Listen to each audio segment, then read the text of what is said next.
Los años 60, una década de cambio, una época de sueños. El mundo observaba cómo la humanidad se extendía hacia las estrellas, pero en el corazón de Madrid se desarrollaba un misterio diferente, un misterio que susurraba sobre otros mundos, un misterio que insinuaba la presencia de visitantes de lejos.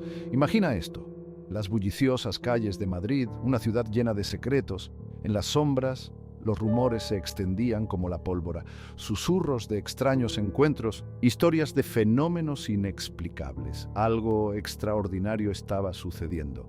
El caso Humo, un caso que cautivaría a una nación, una historia de llamadas enigmáticas, documentos crípticos y avistamientos asombrosos. ¿Podría ser cierto? ¿Podrían seres de otro planeta haber hecho contacto? ¿O era todo un elaborado engaño? La verdad permanecía oculta, envuelta en el misterio.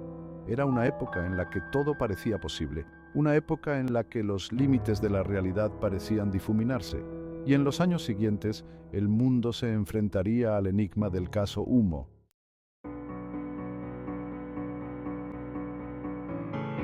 La historia comenzó en las sombras, en voz baja. La gente compartía sus experiencias, luces extrañas en el cielo, sucesos inexplicables. Una sensación de asombro mezclada con inquietud llenaba el aire. Entre los que escuchaban con atención se encontraba Fernando Sesma. Un modesto empleado de la Compañía Nacional de Teléfonos, Sesma poseía una curiosidad insaciable. Se sentía atraído por lo desconocido, por los misterios que se extendían más allá del ámbito de la vida cotidiana. A medida que los rumores se extendían, Sesma sentía una creciente convicción. Había algo en esas historias, algo extraordinario estaba ocurriendo. Buscó a otras personas que compartieran su fascinación, personas que se atrevieran a creer. Y así, un grupo comenzó a formarse, una reunión de mentes atraídas por el encanto de lo desconocido. Se hacían llamar la Sociedad de Amigos de los Visitantes del Espacio. Su objetivo, descubrir la verdad detrás de los extraños sucesos que estaban conmocionando a la ciudad.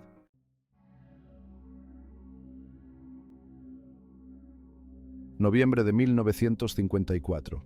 Un frío glacial flotaba en el aire mientras Alberto San Martín, un joven enfermero, se dirigía a casa por la desolada carretera de La Coruña. Los faros de su coche atravesaban la oscuridad, iluminando la carretera vacía que tenía delante. De repente, una luz brillante atravesó el cielo nocturno. San Martín frenó de golpe con el corazón latiéndole con fuerza en el pecho. Al salir del coche, sus ojos se dirigieron hacia arriba, buscando el origen de la misteriosa luz. Allí, flotando silenciosamente sobre la carretera, había un objeto como ningún otro que San Martín hubiera visto jamás. Era una nave circular, bañada por un resplandor etéreo. El miedo luchaba con la curiosidad mientras observaba en silencio, atónito. Tan rápido como había aparecido, el objeto comenzó a descender, hasta posarse finalmente en un campo cercano. San Martín, con la mente acelerada, se acercó cautelosamente a la nave. Lo que encontraría a continuación cambiaría su vida para siempre.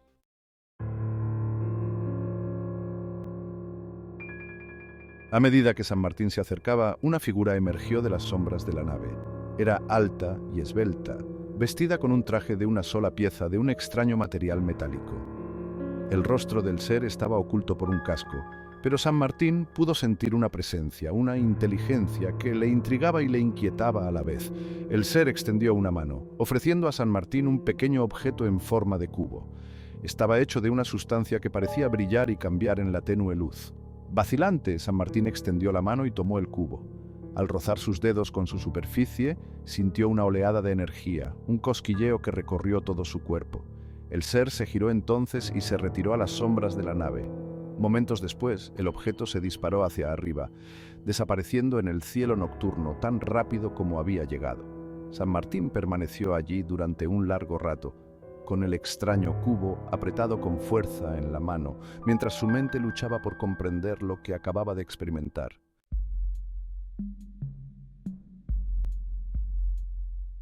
La noticia del encuentro de San Martín se extendió rápidamente, pasando de persona a persona en susurros. Algunos lo descartaron como un engaño, un producto de una fértil imaginación. Otros, sin embargo, escucharon con atención, con la mente acelerada por las posibilidades. Fernando Sesma estaba entre los que se negaban a descartar la historia de San Martín. Intrigado y deseoso de saber más, Sesma buscó a San Martín. Escuchó atentamente mientras el joven enfermero relataba su experiencia, examinando el extraño cubo con una mezcla de asombro y escepticismo. Sesma, con su sed de conocimiento y su creencia en la posibilidad de vida más allá de la Tierra, sintió una profunda conexión con la historia de San Martín. Inspirado por la experiencia de San Martín, Sesma decidió formar un grupo dedicado a explorar los misterios de lo desconocido, a buscar a otros que hubieran tenido encuentros similares y a desentrañar la verdad que se escondía tras los extraños fenómenos que estaban conmocionando a la ciudad. Y así, en el corazón de Madrid, nació la Sociedad de Amigos de los Visitantes del Espacio.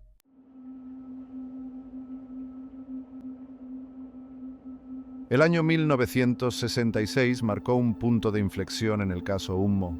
Los susurros se intensificaron y las sombras parecieron hacerse más profundas. Fernando Sesma, ahora una figura central en el creciente círculo de creyentes, se encontró en el centro de un misterio que estaba a punto de dar un giro aún más extraño. Comenzó con una serie de llamadas telefónicas. Al principio, solo fueron sucesos extraños, fácilmente descartados como bromas o números equivocados. Pero a medida que las llamadas persistían, surgió un patrón que puso los pelos de punta a Sesma. La voz al otro lado del teléfono no se parecía a nada que había escuchado antes. Hablaba en un tono pausado, casi mecánico, pero había una inteligencia innegable detrás de sus palabras. La voz afirmaba ser de un planeta llamado Ummo, un mundo situado a años luz de la Tierra. Hablaba de tecnología avanzada, de una sociedad utópica y del deseo de compartir sus conocimientos con la humanidad. Sesma, con la mente acelerada, escuchó con atención mientras su escepticismo inicial daba paso a una sensación de asombro e incredulidad.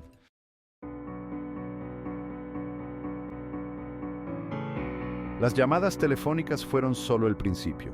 Días después, comenzaron a llegar cartas a la puerta de Sesma. Eran sobres gruesos, dirigidos con una letra precisa, casi clínica.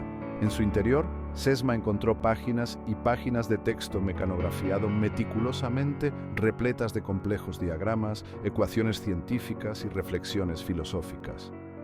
Las cartas, supuestamente enviadas por los habitantes de Ummo, no se parecían a nada que Sesma hubiera visto jamás. Trataban temas que iban desde la astrofísica y la biogenética hasta la sociología y la espiritualidad. Los sumitas, como se hacían llamar, afirmaban poseer una tecnología muy superior a cualquier otra conocida en la Tierra. Describían una sociedad libre de pobreza, enfermedades y guerras, una sociedad guiada por la razón y la compasión. Sesma, abrumado por la gran cantidad y complejidad de la información, compartió las cartas con su círculo de confianza dentro de la Sociedad de Amigos de los Visitantes del Espacio. El grupo, inicialmente escéptico, se vio arrastrado al enigma de las cartas de Ummo. ¿Podría ser esto real? ¿Podrían estas cartas tener la clave para abrir un futuro de progreso inimaginable para la humanidad?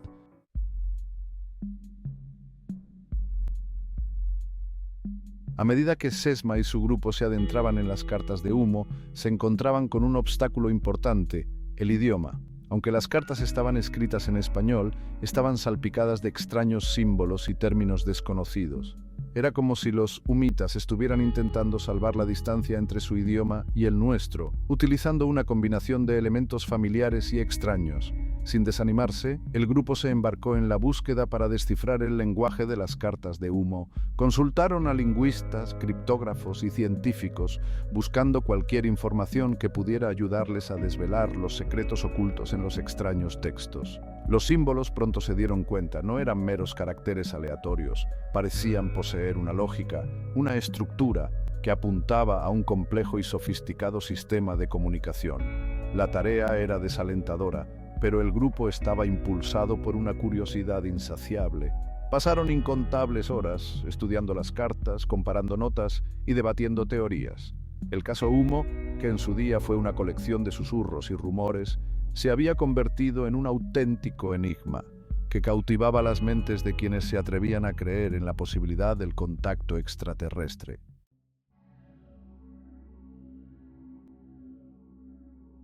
Febrero de 1966. Madrid bullía de expectación y inquietud. Las cartas de Ummo, que ahora circulaban entre unos pocos selectos, habían suscitado un intenso debate. ¿Eran reales?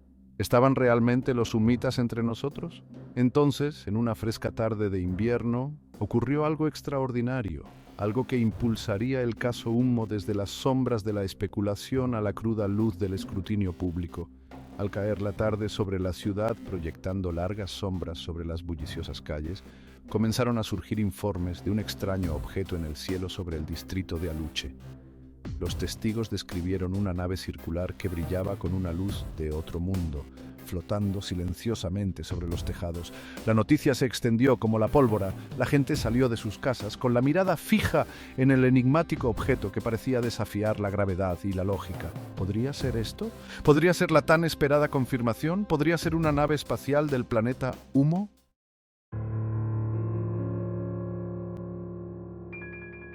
Entre los que corrieron a Aluche esa noche estaba Fernando Sesma, con el corazón latiéndole con fuerza, presa de una mezcla de expectación y aprensión. Las cartas de Humo habían insinuado una posible manifestación física, pero ser testigo de tal evento era a la vez emocionante y aterrador. Al llegar al lugar de los hechos, se encontró con una multitud de curiosos, con el rostro mezcla de asombro y temor. Allí, en medio de un descampado, había una serie de extrañas marcas en el suelo. Formaban un triángulo equilátero perfecto cada lado de varios metros de longitud. Las marcas no se parecían a nada que Sesma hubiera visto antes. Estaban grabadas en la tierra como por una fuente de calor intenso, pero no había señales de fuego ni de explosión. La multitud bullía de especulaciones. Algunos afirmaban haber visto aterrizar y despegar el objeto, dejando las marcas como prueba de su presencia. Otros susurraban sobre extrañas luces y sonidos que emanaban del lugar. Sesma, con la mente acelerada, examinó cuidadosamente las marcas, buscando cualquier pista que pudiera arrojar luz sobre el misterio.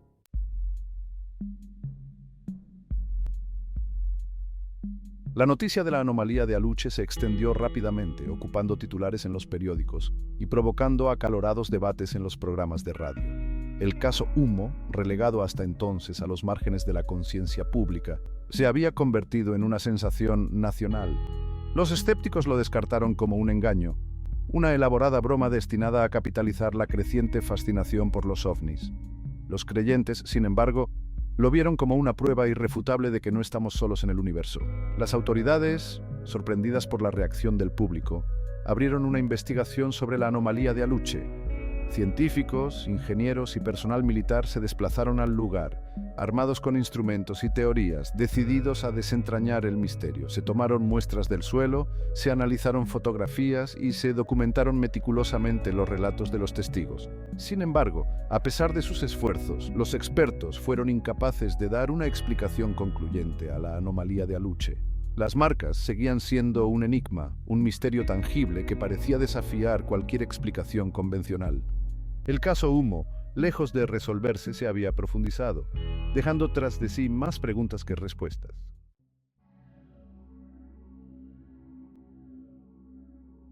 El caso Humo era como una caja de rompecabezas.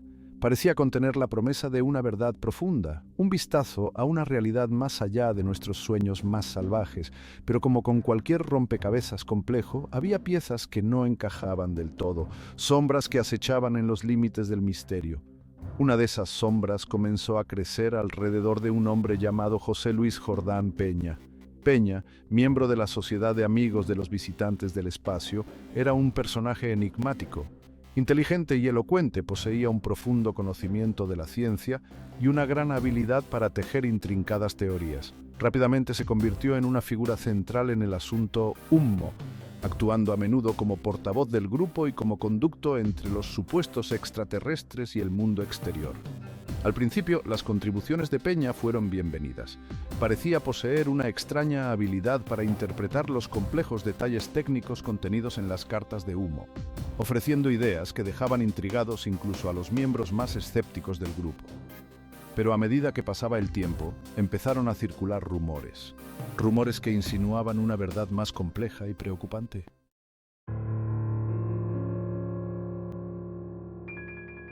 El conocimiento de Peña sobre el caso Humo parecía ir más allá de lo que podía explicarse por mero entusiasmo o curiosidad intelectual. Parecía saber demasiado, anticipar los acontecimientos antes de que ocurrieran, poseer información que no se había hecho pública. Algunos empezaron a sospechar que era algo más que un simple investigador, que de alguna manera estaba orquestando los acontecimientos, manipulando la información, moviendo los hilos entre bastidores. Había incoherencias en sus historias, contradicciones en sus relatos, detalles que no encajaban. Cuando se le preguntaba, Peña solía eludir las preguntas, ofreciendo explicaciones vagas o restando importancia a las preocupaciones como producto de imaginaciones hiperactivas.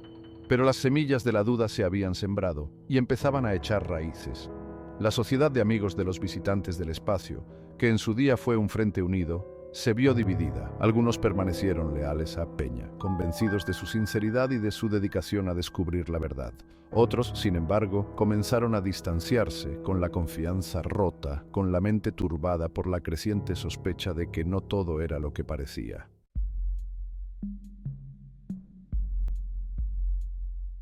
El punto de inflexión llegó con el descubrimiento de una serie de fotografías. Estas fotografías, que supuestamente representaban naves espaciales de humo, habían estado circulando entre el grupo, alimentando su creencia en el origen extraterrestre del caso. Pero cuando las fotografías fueron sometidas a un escrutinio más detenido, empezaron a surgir dudas. Los expertos señalaron incoherencias en la iluminación, anomalías en las sombras, detalles que sugerían que las imágenes habían sido manipuladas. Las fotografías, que en su día se consideraron una prueba irrefutable, parecían ahora falsificaciones cuidadosamente elaboradas, diseñadas para engañar y confundir. La revelación de las fotografías, posiblemente trucadas, causó una gran conmoción en la Sociedad de Amigos de los Visitantes del Espacio. Para algunos, fue la gota que colmó el vaso. Habían sido engañados, desviados por su propio deseo de creer. Otros, sin embargo, se aferraron a su fe, racionalizando las incoherencias, descartando las pruebas como parte de una conspiración mayor para desacreditar el caso Humo. El grupo, antes unido por un sentimiento compartido de asombro, estaba ahora fracturado por la duda y la sospecha.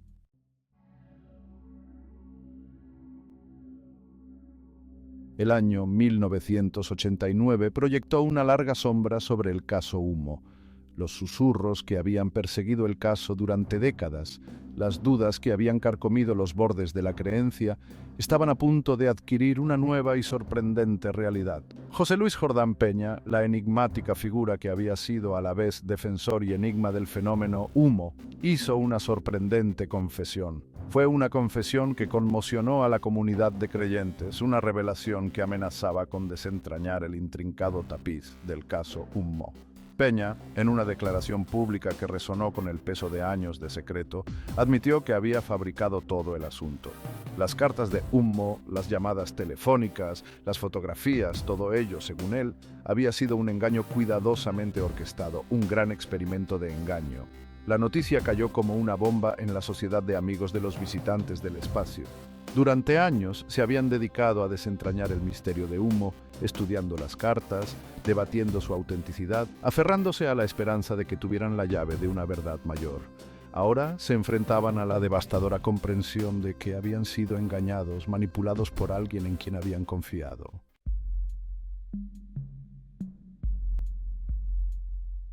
La confesión de Peña, aunque aparentemente concluyente, no hizo mucho por sofocar la controversia en torno al caso Humo. Muchos se negaron a creerle, cuestionando sus motivos y sugiriendo que estaba siendo presionado para retractarse de su historia, quizás por oscuras agencias gubernamentales decididas a suprimir la verdad sobre el contacto extraterrestre. Incluso entre quienes aceptaron la confesión de Peña, las preguntas persistieron. La enorme cantidad de material que había producido, los cientos de páginas de información técnica detallada, los complejos diagramas y ecuaciones, parecía superar la capacidad de fabricación de una sola persona. ¿Trabajaba Peña solo o formaba parte de una operación mayor, un engaño más elaborado con raíces mucho más profundas de lo que nadie había imaginado? El caso Humo, a pesar de la confesión de Peña, se negó a desvanecerse silenciosamente en los anales de los misterios desacreditados. Siguió suscitando debates, encendiendo la imaginación, alimentando la imperecedera fascinación humana por lo desconocido. Los ecos de Humo, como débiles señales de una estrella lejana, siguieron resonando a través de los años, un recordatorio de que incluso ante pruebas aparentemente irrefutables, el atractivo de lo inexplicable puede ser difícil de resistir.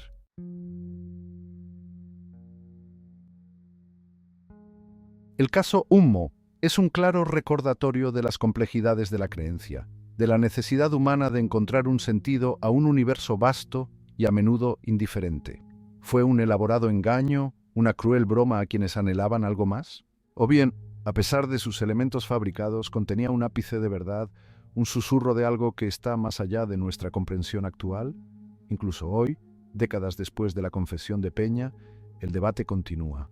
Algunos descartan todo el asunto como una advertencia, una llamada de atención contra la fe ciega y el atractivo de lo extraordinario. Otros, sin embargo, señalan las preguntas sin respuesta, las incoherencias que persisten como sombras en los rincones del caso. ¿Cómo pudo un solo individuo, aunque fuera tan inteligente e ingenioso como Peña, producir una obra tan vasta y compleja? ¿Hubo otras personas implicadas, colaboradores que trabajaban en la sombra, con motivaciones e identidades aún desconocidas? ¿Y qué hay de los extraños sucesos que rodearon el caso, los avistamientos, las anomalías, los susurros de algo inexplicable? El caso Ummo, como el propio universo, parece resistirse a las respuestas fáciles.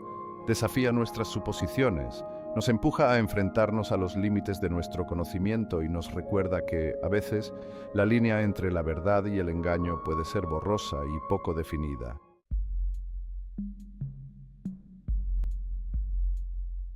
Puede que el caso Ummo nunca se explique del todo.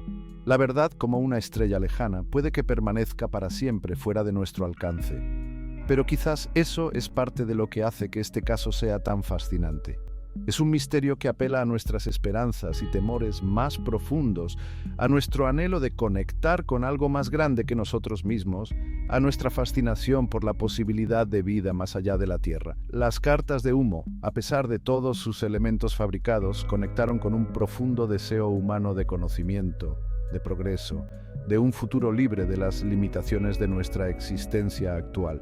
Ofrecieron una visión, aunque fugaz, de un mundo donde la ciencia y la espiritualidad coexistían, donde la razón y la compasión guiaban el curso de la civilización. Al final, el caso Ummo sirve como un poderoso recordatorio del poder perdurable de la creencia. Nos recuerda que incluso ante el escepticismo y la duda, el espíritu humano siempre se sentirá atraído por los misterios que se esconden más allá del horizonte de nuestra comprensión y quizás, en algún lugar ahí fuera, entre los miles de millones de estrellas que iluminan el cielo nocturno, exista un planeta llamado Ummo, un mundo donde los sueños y aspiraciones encarnados en el caso Ummo encuentren su verdadera y duradera forma.